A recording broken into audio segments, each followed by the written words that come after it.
Hello and welcome to yet another edition of Yes 101's Visual Radio. For the news first team, I'm Nidhi Silva. And I'm Kenza Farooq. Before we take a look at your news in detail, let's take a look at your headlines. News First headline. In your local news, Sri Lanka attends Global Sovereign Debt Roundtable. Shortage of anesthesiologists and pediatricians continues. In international news, explosions reported as Iran activates air defense systems.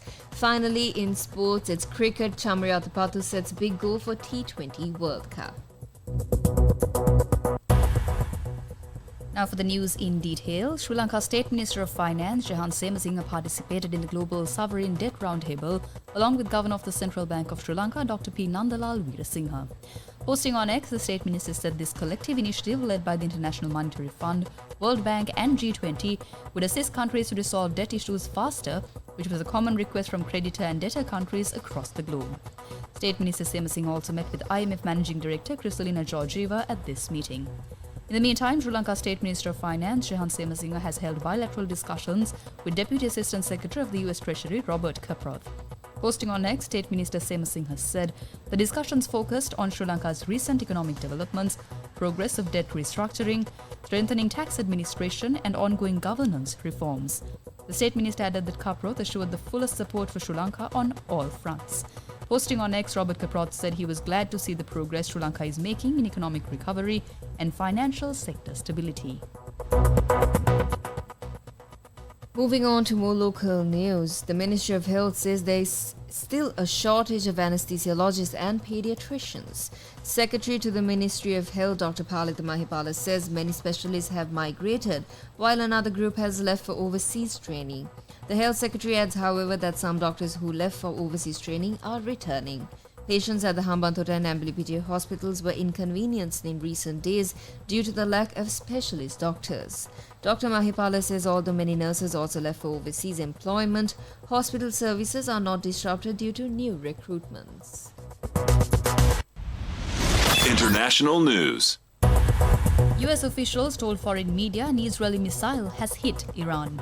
Iranian media say blasts were heard in the central province of Isfahan and flights have been suspended over several cities. Iran is on high alert after Israel said it would respond to an Iranian attack against it on Saturday night.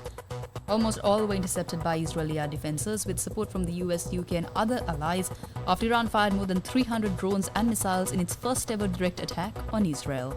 The Iranian attack was in retaliation for an Israeli strike which killed senior Iranian commanders in Syria on the 1st of April. Now, Isfahan province is home to a large air base, a major missile production complex and several nuclear sites. Iran state broadcaster IRIB has cited reliable sources as saying that the nuclear facilities in Isfahan are completely safe. Iranian media says explosions have been heard near Isfahan International Airport and an army base in Isfahan city, activating local air defense systems.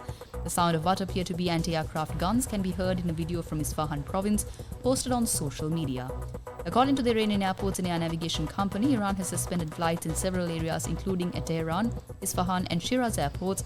However, shortly a little while ago, Al Jazeera reported that these air flights have resumed. According to Iranian news agency, air defense missiles have also been activated. Iran's state-run news agency says Iran has fired air defense batteries in several provinces. Sports news.